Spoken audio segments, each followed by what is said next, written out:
Lecture जो start हो रहा है वो सेंट्रीपिटल फोर्स से है। और अच्छा, सेंट्रीपिटल फोर्स के बारे में मैं कुछ चीज़ें आपको वाइट बोर्ड पे समझा देता हूँ और उसके बाद हम फिर बेटा आगे कंटिन्यू कर लेंगे, इसकी रीडिंग भी कर लेंगे। सही है जी। सेंट्रीपिटल फोर्स बेटा, उसको डिस्कस करने से पहले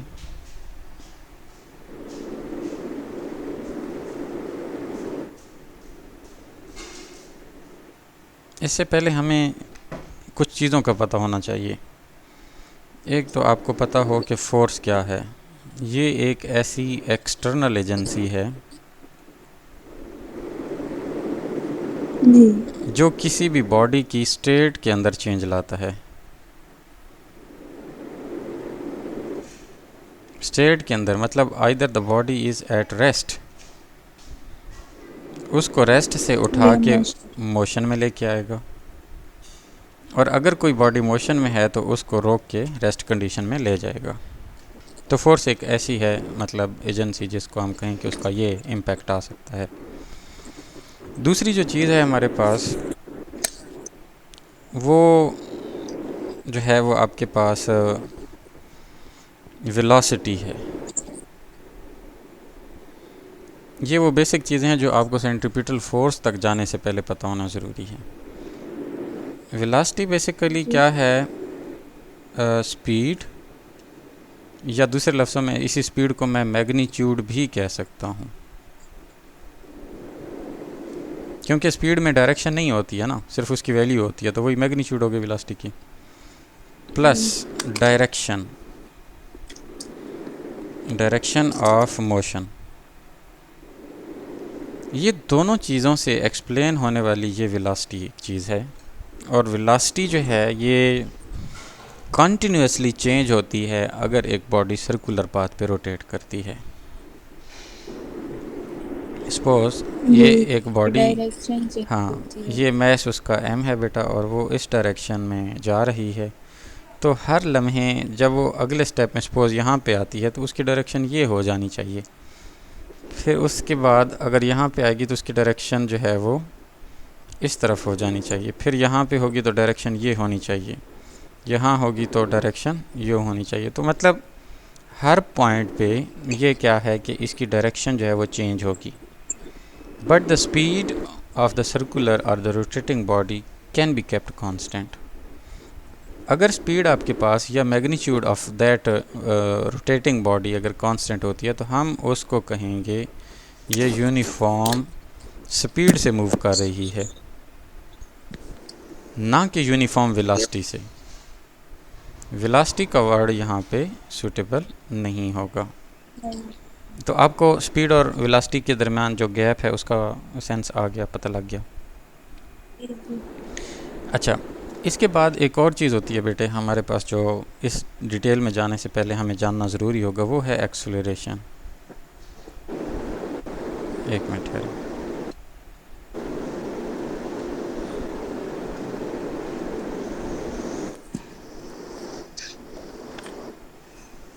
अब बेटे एक्सेलरेशन क्या चीज़ है? एक्सेलरेशन बेसिकली चेंज है, change in velocity. What does it mean? अगर डायरेक्शन में भी तब्दीली आ रही है तो भी एक्सेलरेशन हो सकता है, अगर मैग्नीट्यूड के अंदर भी चेंज आ रहा है फिर भी एक्सेलरेशन होगा। ये तीन चीज़ें जो हैं इसको हम ए से नॉर्मली डिनोट कर रहे होते हैं। अब यहाँ पे आके मैं इस टॉपिक को रोक रहा हूँ। इसके बाद एक नई बहस शुरू होती है जो कि मूवमेंट की है, जो मोशन का एटीट्यूड है। मोशन यानी कि either it could be in the straight लेन,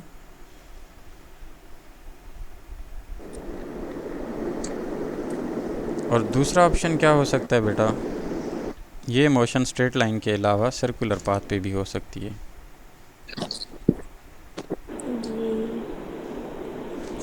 अब अगर दो तरह की मोशन है तो आप पर यानी कि इस बॉडी के ऊपर इम्प्लीमेंट होने वाले जो एटीट्यूड्स हैं वो भी डिफरेंट हो जाएंगे, या उसके पैरामीटर्स जो हैं उसके साथ जुड़े हुए वो भी चेंज हो जाएंगे।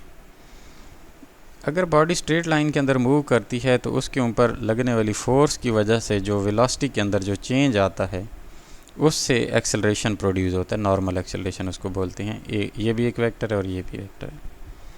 सर्कुलर पाथ पे जब कोई बॉडी रोटेट करती है तो वेलोसिटी कॉन्टीन्यूस चेंज होती है, कॉन्टीन्यूसली चेंज होती है। और इस कॉन्टीन्यूस चेंज के अंदर दो चेंज हो सकते हैं, एक डायरेक्शनल चेंज हो सकता है और दूसरा उसकी मैग्नीट्यूडल चेंज हो सकती है। आमतौर पे ये चेंज नहीं होता, मेजॉरिटी पे डायरेक्शनल चेंज आता है। एनीवेज अगर हमारे पास डायरेक्शन भी चेंज होगी तो वेलोसिटी तो चेंज हो जाएगी ना, v तो चेंज हो जाएगा। जब वेलोसिटी चेंज होगी तो बेटे उसकी वजह से एक्सेलरेशन प्रोड्यूस होगा, और चूंकि वो सर्कुलर पाथ में रोटेट कर रहा है तो उसकी वजह से इस एक्सेलरेशन को हम एक ख़ास नाम देंगे, सेंट्रीपिटल एक्सेलरेशन। और वो क्यों कहते हैं उसकी भी एक रीज़न है। तो मैंने जैसे कहा कि स्ट्रेट लाइन के अंदर मूव करने वाली बॉडी पे एक फोर्स लगती है जिसको आप वेलोसिटी, जिसकी वजह से उसके अंदर वेलोसिटी v का चेंज आ रहा होता है। जब कोई बॉडी सर्कल में रोटेट करती है तो उस पर भी जो है वो फोर्स इम्प्लीमेंट होती है, और वो टू टाइप्स की होती हैं। एक टाइप वो होती है जो उसको पुल करती है टूवर्ड सेंटर। दूसरी टाइप क्या होती है? दूसरी टाइप होती है जो इस बॉडी को मतलब आउटसाइड द सेंटर खींच रही होगी, ठीक है। यानी ये दो अपोजिंग फोर्सेस जो हैं वो आपके सामने आ रही होती हैं जब हम कोई बॉडी को सर्कुलर मोशन के अंदर डिस्कस करते हैं। तो अब बेटा आपके पास ऐसी फोर्स, यानी कि वो इम्प्लीमेंट होने वाली फोर्स दैट कंपेल्स, यानी मजबूर कर देती है किसी भी बॉडी को, that compels a body to move in a circular way pathway. एक मिनट,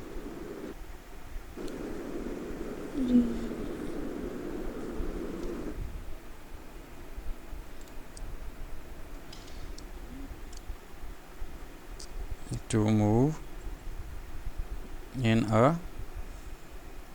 सर्कुलर। तो उस तरह बेटा हम इसको क्या कहेंगे, ये क्या है, इस कॉल्ड, हाँ वो जो फोर्स होगी उसको हम कहेंगे सेंट्रीपिटल फोर्स, सेंट्रीपिटल फोर्स। और इसको हम डिनोट करते हैं एफ के सबस्क्रिप्ट के अंदर एक एफ सी लगा देते हैं।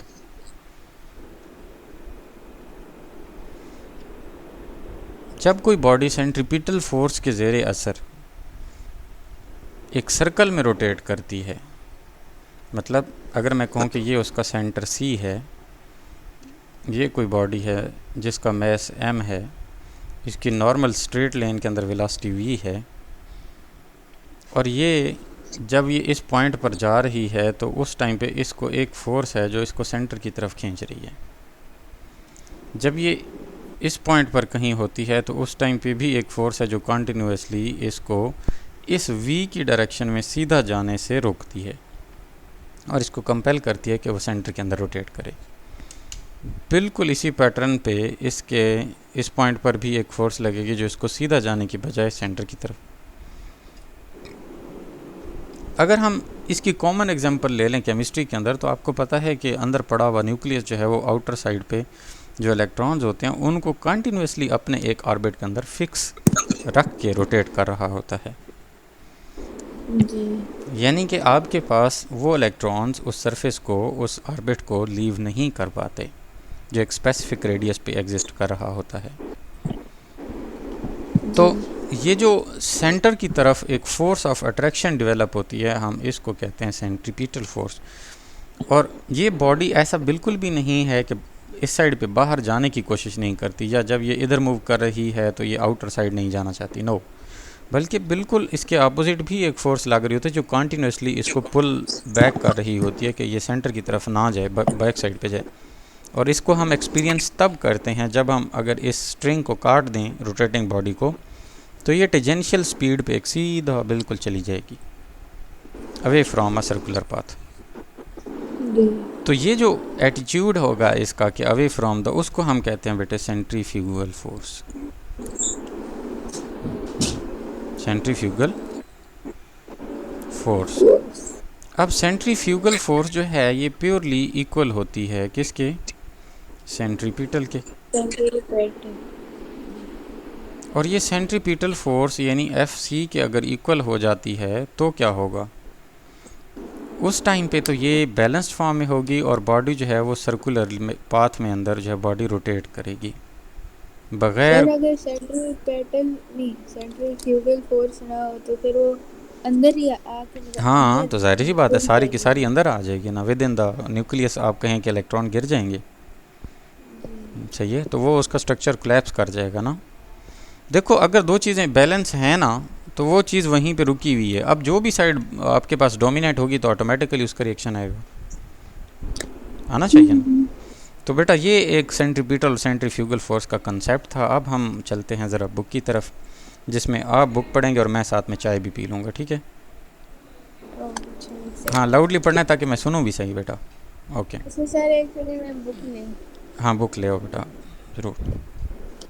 The speed of the moving object does not change as it travels in the circular path is called uniform circular motion. The speed of the object may remain constant, however the direction is continuously changing, giving rise to a change in velocity and an acceleration as shown in figure 3.22. This acceleration is perpendicular or at a right angle to the velocity. Rehab बेटा एक minute, आप rehab बच्चे एक minute है जो अजान हो जाए। हाँ अजान हो जाए। जी जी sir. Okay okay sir.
Hello जी बच्चे कंटिन्यू करो आप। This acceleration is perpendicular or at a right angle to the velocity. In uniform circular motion, it is towards the center of the circle called centripetal acceleration. फिर ये acceleration की shape क्या determine करती है? जी बेटा क्या कहा आपने? सर यहाँ पे कह रहे हैं ना कि acceleration is perpendicular to the velocity, तो ये क्या बोल रहे हैं? ये देखें इसमें एक मिनट ये इसको देखें ना आप, वेलोसिटी किधर है, ये इसमें एंगल कितना बन रहा है, मैं ड्रॉ कर देता हूँ। ये इनके दरमियान जो एंगल बन रहा है वो कितने का है? 90 का है ना। तो वेलोसिटी तो स्ट्रेट लाइन में है ना इस पॉइंट पे, और एक्सेलरेशन क्या है टुवर्ड सेंटर है, तो एंगल कितना हुआ? परपेंडिकुलर हुआ ना, मतलब 90 डिग्री पे। पर सर एक्सेलरेशन तो इन्होंने 20 में क्यों बताई है? जो तो बस चेंज इन वेलोसिटी होते हैं बेटा तो इसलिए कि हमारे पास जो फोर्स ऑफ जो सेंट्रीपिटल फोर्स है उसकी डायरेक्शन भी इनवर्ड है, और हमेशा एक्सेलरेशन जो है वो फोर्स की डायरेक्शन में होगा ना, ओ अच्छा क्योंकि फोर्स अम, की वजह से एक्सेलरेशन प्रोड्यूस हो रहा होता है ना। याद है आपको, हमने वो न्यूटन का सेकंड लॉ जो पढ़ा हुआ था, F is equal to M A, और उस टाइम पे हम क्या कहते थे कि वो जो आपका एक्सेलरेशन है वो अप्लाइड फोर्स के डायरेक्टली प्रोपोर्शनल है ना। हम्म, तो इसका मतलब क्या हुआ, चलिए जितनी अप्लाइड फोर्स होगी उतनी ज़्यादा, तो इसका मतलब क्या हुआ, तो ये यहाँ पे जो फोर्स होगी वो सेंट्रीपिटल फोर्स है, इसलिए आपके पास ये जो जगह है ये परपेंडिकुलर होगी। जी ठीक जी है। बेटा आगे चले। Now there must be some unbalanced force acting on the object which is pulling it towards the center. The force that pulls an object out of its straight line path into a circular path is called centripetal center seeking force. Hmm Consider a communication satellite that is moving at a uniform speed around the Earth in a hmm circular orbit as shown as in figure 4.23. इसमें देखें जी, According to the 4.23 को first देख law, लेते हैं ज़रा। ये आपके पास अर्थ है, ठीक है, जी ये अर्थ का सेंटर है इस पॉइंट पे यहाँ। अब सेंट्रल प्लेस अर्थ से अगर हम डिस्टेंस मेजर करते हैं जहाँ पे ये सैटेलाइट घूम रहा है ये आपका, तो इस तरह का ये जो ओवरऑल डिस्टेंस जा बनता है आपका सेंटर से लेकर जो इस पॉइंट तक डिस्टेंस बनता है, इसको उसने रेडियस आर से शो कराया हुआ है, नज़र आ रहा होगा आपको यहाँ पे जी ये। अब ये जो आर है ये तो उसका वो यानी कि पाथ हो गया जिसके अकॉर्डिंगली वो सर्कल में मूव करेगा, और इसकी जो वेलोसिटी है वो आपको पता है कि यहाँ पे ये वी लिखी हुई है जो ड्रॉ किया गया, चाहिए उसकी डायरेक्शन ये है। जी अब जब ये इस पॉइंट पे होगा मतलब बिल्कुल राइट अपवर्ड, तो वेलोसिटी की डायरेक्शन राइट साइड पे होगी, और अगर ये centripetal force that is the gravitational force of the earth अगर ये ना होती तो इस सैटेलाइट ने इस सर्कल में रोटेट होने की बजाय सीधा निकल जाना था। जी तो यहाँ पे आपके पास क्या हुआ कि ये स्ट्रेट लाइन की बजाय मतलब क्या हो रहा है, कर्वी पाथ दे रहा है because of the centripetal force that is the gravitational force. ठीक है, आप पढ़ें आगे। According to the first law of consider motion. also. According to the first law of motion, there must be some unbalanced force acting on the satellite that is pulling it out of a straight line path. This unbalanced force is termed as centripetal force. हाँ ना, यानी The कोई ऐसी magnitude unbalance of force the जो उसको straight line से avoid करवा रही है, उसको स्ट्रेट लाइन से पुल आउट कर रही है, तो वो कोई होनी चाहिए तभी वो रोटेट करेगा सर्कल में।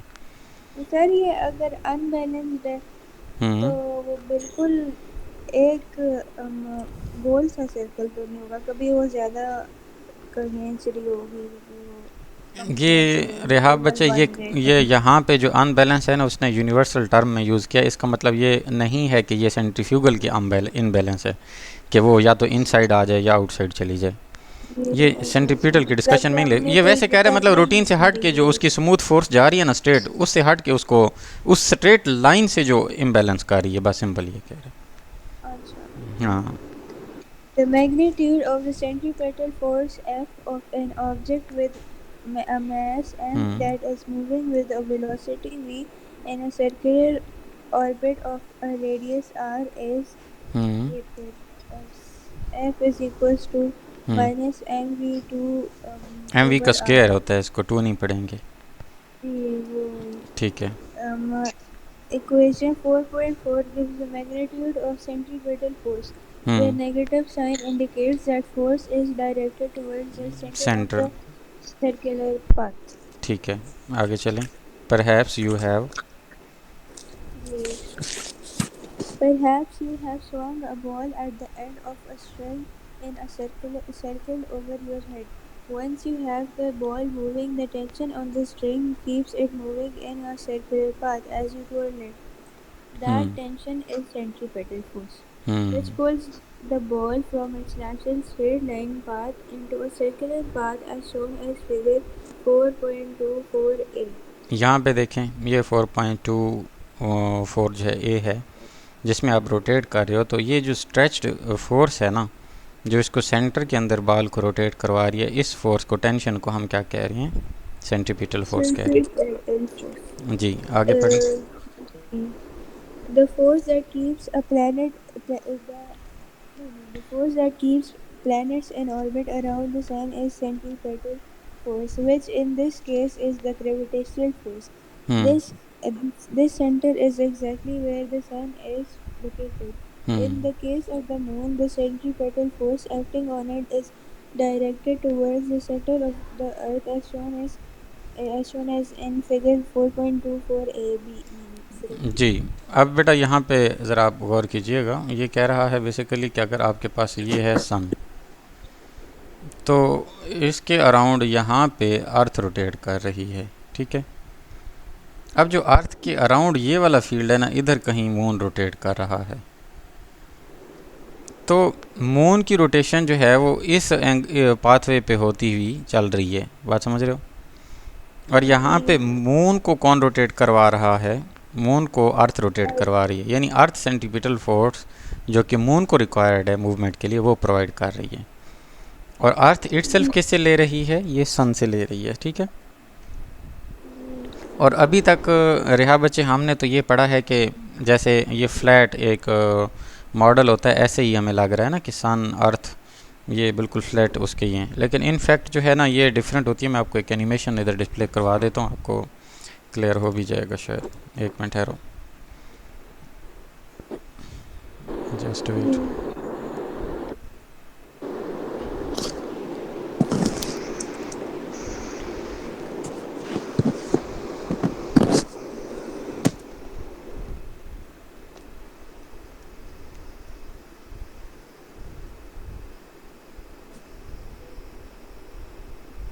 आपको ये चीज़ नज़र आ रही होगी, दिखा देता हूँ इसको। When you picture the solar system,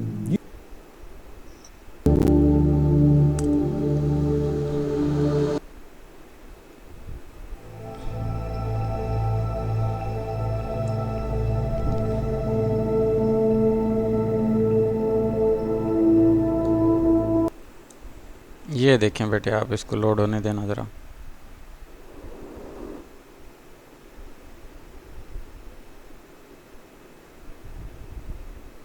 when you picture the solar system, you probably picture something. हमें ऐसे नज़र आता है ना सोलर सिस्टम के, ये एक फ्लैट सा है, दरमियान में सन है और इस साइड पे बिल्कुल क्या कर रहा है कि रोटेशन हो रही है, लेकिन एक्चुअलिटी क्या होती है ये डिफरेंट है। But did you know that the sun itself is orbiting the center of the Milky Way? And as a result, we are kind of being dragged along with it. But it's not a case where we are orbiting the galaxy in a perfectly flat plane.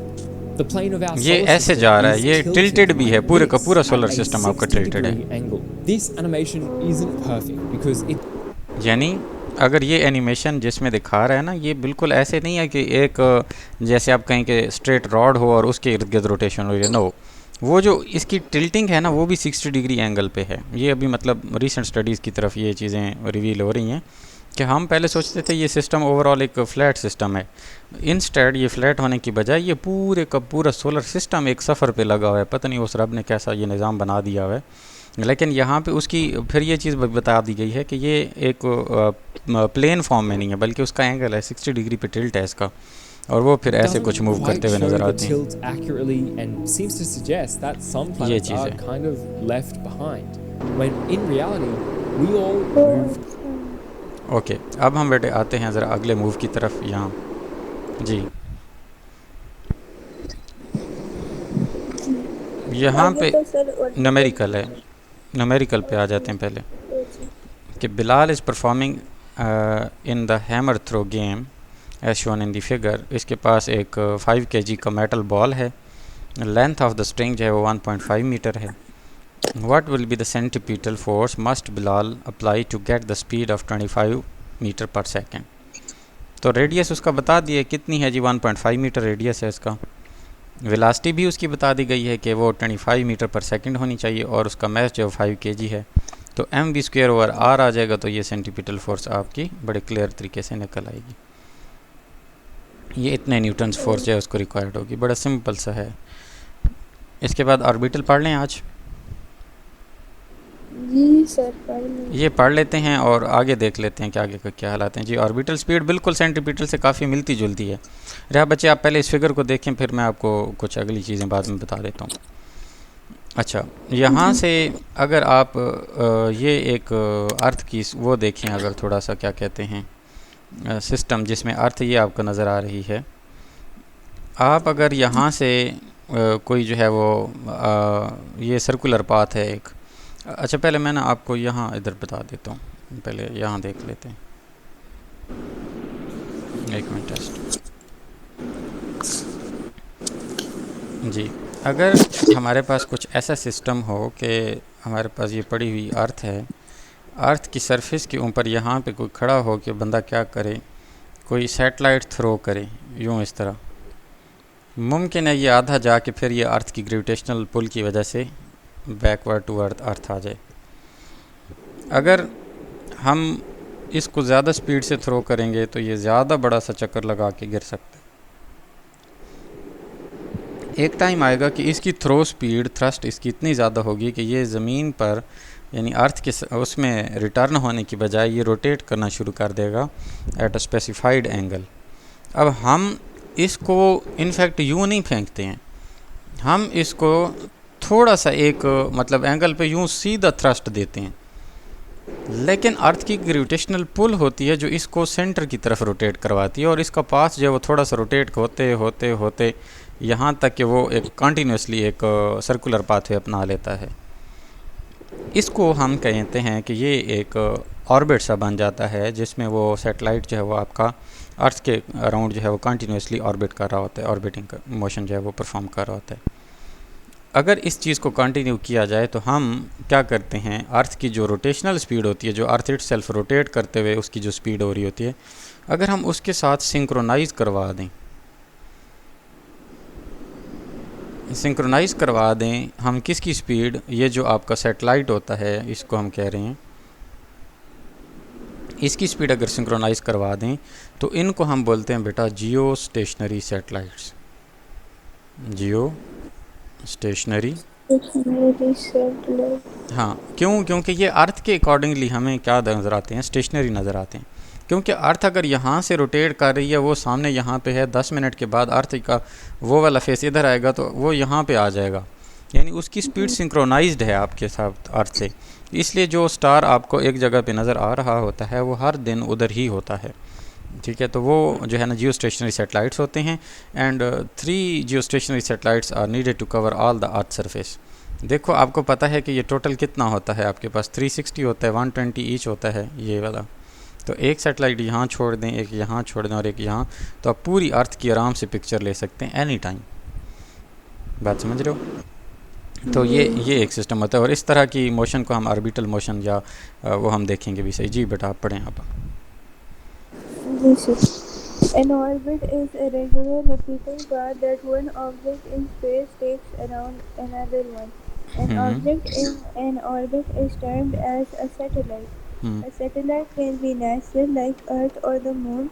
Objects in an objects orbit each other because of gravity. Many planets have moons that orbit them, and many stars have planets, comets, asteroids, and other objects that orbit them. A satellite can also be man-made like the International Space Station.